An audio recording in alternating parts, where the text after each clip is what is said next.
What's going on, everybody? You guys must have some good karma coming your way, because I'm here releasing all of this information that is so far ahead of the game. So, for the 500 of you or so that are subscribed that are coming here, wow, here's some good stuff for everybody. Let me break down how the brain works, how learning occurs, memories. We're even going to get into this. I try to take the questions everyone has, and instead of just answering one of them, I bind them all together, and then I give you the theory and the practice of it. And this is kind of a primer on how to reorganize, rewire your brain. And it's more than that. It's rebooting. It's cleansing and taking out operating systems. It's taking out. It's leaving your mainframe as your body and as your mind, because you're not going to change that. But we're getting rid of all of the operating system and the software that is on your brain, so you can understand that how it's really supposed to work. And if anyone's followed along from the beginning, these have kind of gone in a little bit of a sequential order. I know I jump all over the place, but there is a little bit of a sequence to getting to explaining how the brain functions. If you understand, when I've got into cleansing the body and uh, how programming works, how people are underneath spells, how to actually cast spells, how hypnosis works. And these all go into, how you experience your world and how you've been programmed and how you think your brain works. So let me just jump right to the first question someone had, and I'm going to go into um, how the brain actually operates underneath this whole thing. And the first question was about wireless signals. Now, we have to think of it just in the same way. Our body is like a radio in your car. You can turn into certain frequencies. You can tune in. You can, like when I say turn in, I mean literally turn inside of yourself and you turn into that frequency bandwidth. And what happens is we get entrained. We get on a harmonic with certain stations, literally when we're listening to them. But while being, say, around that frequency, even though it's invisible around you, you could alter your state. So if we looked at it just in the sense of a C note doesn't work with a D note, you could be at a different harmonic as a D note. You could change your breathing pattern. And this, again, like I've said, you've got to kind of get into my other videos, because if I were to put one video together on how this all works, it'd be a week's worth of sitting down and listening. It'd be a week's worth of classes to really understand how this all works. But I'm trying to condense it down so you can all kind of visualize it from the base level blueprints of how the mind and the body works. We have to look at the body differently. We have to look at the mind differently, and how things really, really occur, the underpinnings of reality. And as Tesla said, if you look at frequency and you look at um, how things, like just from that level of frequency, meaning how often do things occur? Everybody, everything is frequency. People say this and they give you these charts and graphs, but it comes down to patterning and how often something occurs. And so that occurrence of a brain wave is the same occurrence as something that would happen. Like if you turn your channel on your radio to say 99.5, you're going to hear pop music, and every 10 minutes or every hour you'll hear that same song, and that same song will be 3 minutes and 30 seconds long, and that song will have four riffs in it, and then it'll be a 16 track, and um, you'll have the hook that will occur 4 times during the song, and it'll hit certain frequencies, and you'll listen to that, and that in and of itself is an even larger overlaying of a set of frequencies. How often something occurs. You get up in the morning at 8 o'clock, you go to work and you listen to that station, and boom, you're into that entrainment pattern. And so now if we look at this on a micro level, on just what's going on right now for you, where you are, what's your entrainment? What is happening for you? What's your surroundings? What's beyond listening to me? What else would you be doing? So if you're sitting in the car and you're listening to a station that you don't want to, you can change that. but you could also change yourself. You could also change what you're receiving. So in the physical manifestation, in the physical environment, you're in a car, you can change that station. That's obvious. But if you're in an environment and you'd like to change what station you're actually listening to, but you don't have a dial in front of you, you can change your breathing pattern. You can change your mudra, what fingers are connected, and you can change, by doing that, you change what brainwave you're on. And now, the further point of that is by changing the brainwave you're on, and if you have enough, if you're the biggest gong in the room, if you have the most ground, you could change the environment. You could change the room. Everybody knows when someone walks in a room, you might feel something because they have a lot of power. It might be negative, it might be positive, who knows? But starting at that base level, just by changing your breathing pattern, by changing your brain waves, you actually attune yourself to something different, to a different frequency, to a different, even perspective. If you wanted to just look at it from a superficial level, you could change your perspective of how you feel or think about that song. And again, it's about how you feel about something. Remember, your emotions are what's caught up in the song. This goes back to my video I just did yesterday on feelings and emotions and memory. Remember, your feelings are exactly what you feel. Your emotions are what you think about how you feel.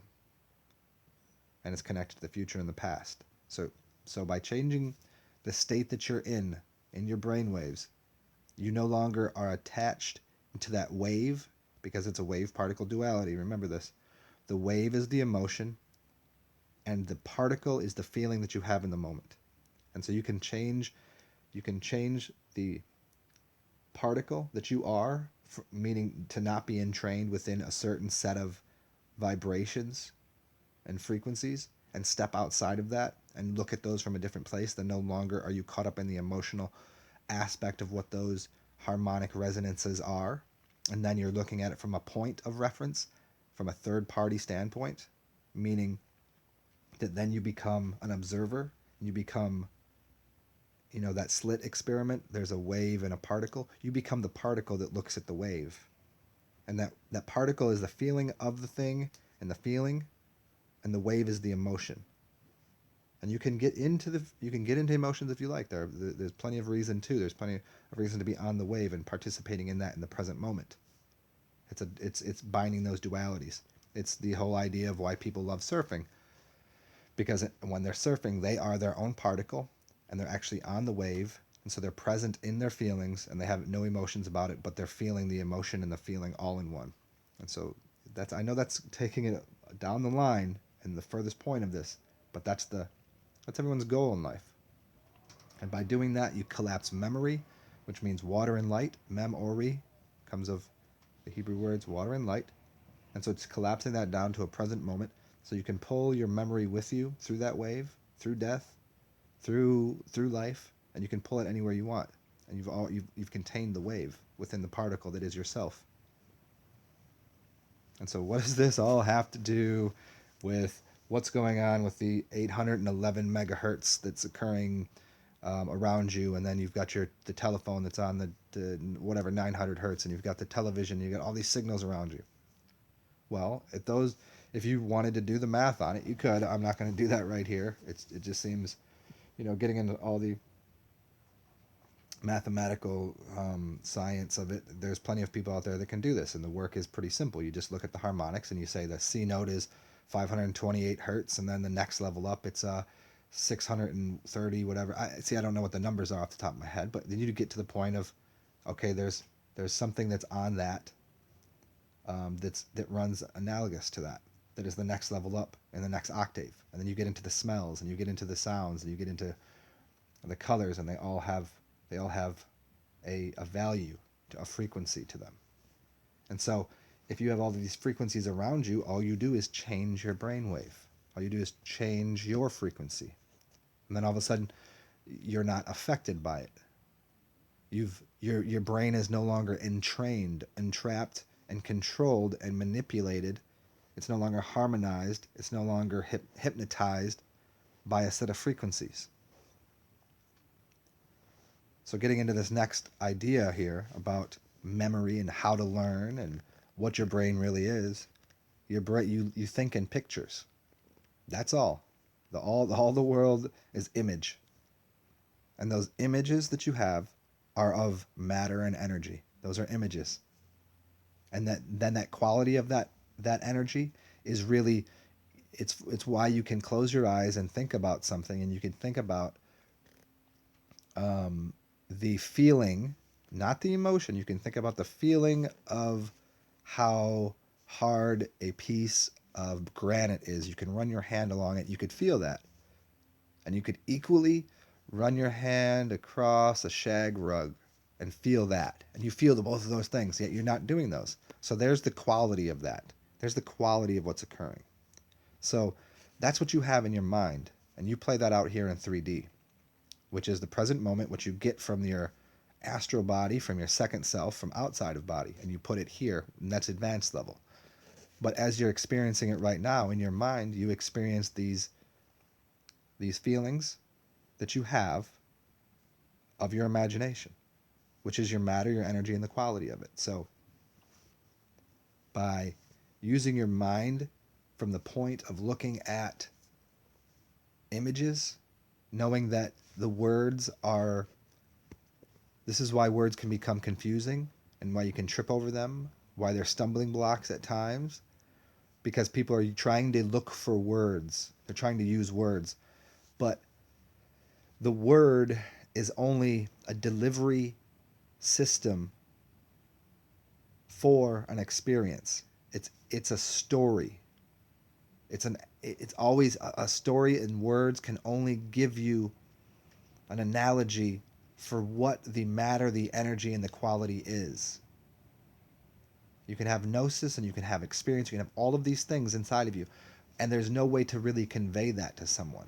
There is by using compassion in your heart and throwing out what is actually feelings. But when we're using words, we have to realize that it's a secondary thing.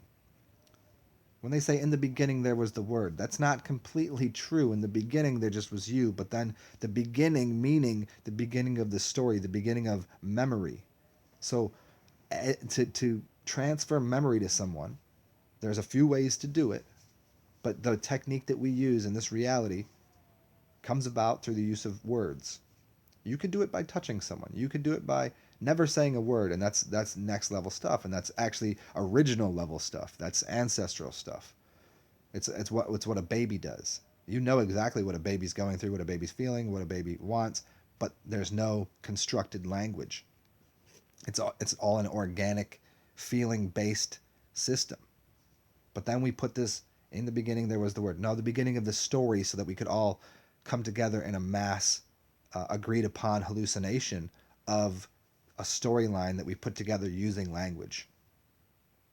Because the language is secondary. The language is just a chopped up, divided, angular construct of what the whole entire zero is. We took a zero, which is everything, divided it up into 360 degrees, and we called it a bunch of letters as well. We called it 26 letters or 52 letters or 52 weeks in a year, whatever you want to describe it as. But these words, these letters, these angles, they're called the gods. These are the demigods.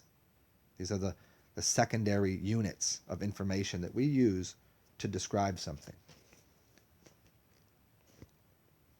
So we get to go into our minds and grab onto and collect information of words, formations of words, of sentences, structures, of letters, and put them into and take all of these puzzle pieces and put it together to design something for someone. But what we get, what we started with was the image.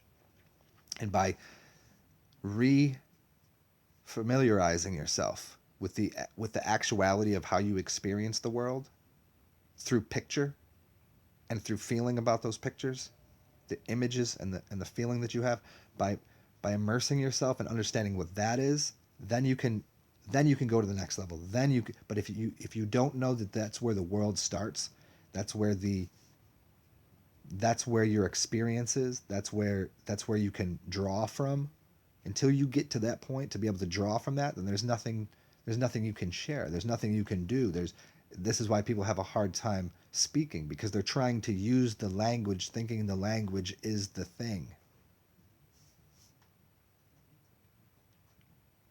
So, by accessing our brain and using our brain the way it should be used, the way it was originally used, by knowing that it comes through pictures, comes through images, we can start to get to the source, the even before the hardware of the computer. By using this idea of what a computer is, we just have to clean out everything that's in the computer, clean out everything that's in your mind, and we can do this multiple ways.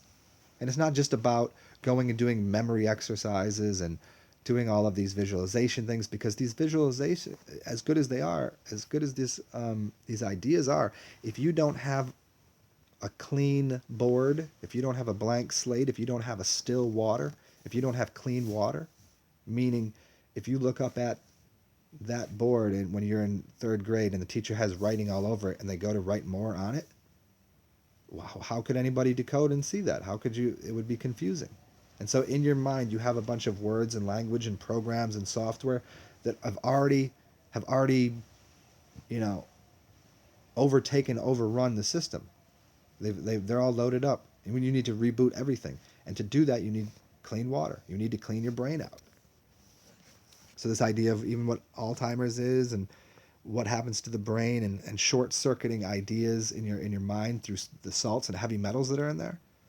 Well, this is what's happening. You're actually, that light bulb in a short circuit, you either burn it out or it doesn't work, because what's happened is your energy never made it to that. So if you thought of that as like a light bulb going off in your head, you're going to short circuit that. If there's a piece of salt there, if there's a piece of heavy metal or soft metal, whatever you'd like to call it, it's going to jump that arc prior to getting that light, and you're going to go through that same cycle, popping, blowing out bulbs. So you need to clean all that out, and that's the first thing, to give yourself a blank slate, a clean hard drive, so then you can load on. And in fact, you barely are even loading on programs. You're just getting to the source code, which is the imagination, and then you can start to overlay language the correct way and realize that this use of gematria is one thing, linking numbers to letters, but then underneath that, there's always the image that occurs. So in the same way that if you go to the gym and you do the same exercise over and over again, it doesn't mean you're going to have a holistic, strong system. If you go and you don't do the exercise correctly, you're going to damage yourself. You're going to put yourself in a bad position. And if you don't use your mind right, if your mind has been on a program, a set of instructions that tell you to eat unhealthy food and to think in a certain way and to have emotions about things that aren't correct, then of course you're going to age yourself. Of course you're going to damage your brain. And all these things will be an outpouring. And you'll see it in the way that you experience reality. So by dumping everything, dump the whole system, and start at the beginning of looking at things through the three truths of how you experience reality: the matter, the energy, and the quality of those things. So it's your imagination and the literal feeling that you have right now. How does your butt feel sitting on that chair? How does that feel? Not what do you think about the fact that you're sitting in a chair and that chair probably shouldn't have been put there and it's made of material that isn't healthy for the environment. It's causing you a backache. No, none of that. How does it feel to sit in that chair? What is the sound of what's happening outside? What else do you feel? That's it. That's it right there. You start there. And what's the visualization? If your eyes are open, you look around you and look at everything. You make no comment on what you think it is. But if you close your eyes, it's an easier place to get to. This gets into meditation. Medication and meditation. It's quite the same. And so by getting into a meditation, you change your brain waves. You change your brain waves. You cleanse out your system. And now you're not on those harmonics anymore. And you can repattern yourself. You can still the water in your mind, change the frequency, and then you're no longer running a parallel pair of L's. You're not running the same angle as something else. And so you don't get entrained by it. So here's a little side note, and it's not even really a side note. It has to do with everyone's use of iron and believing in calcium and all these other things. If you look at what the molecule for the for your blood is versus what a plant has for blood, meaning the chlorophyll, one is red and one is green. One has magnesium inside and one has iron. We can see that plant life is living, and it's an organic magnesium. That whole system is alive, and it's blood. If you get into a couple other videos I did about Iron Man and a couple things. So we talk about what Iron Man is.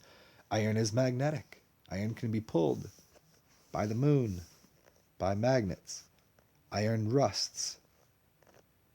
So we need to think about what we're consuming to change the structure of our blood plasma, and then certain things happen between a living implosive system and a rusting decaying system.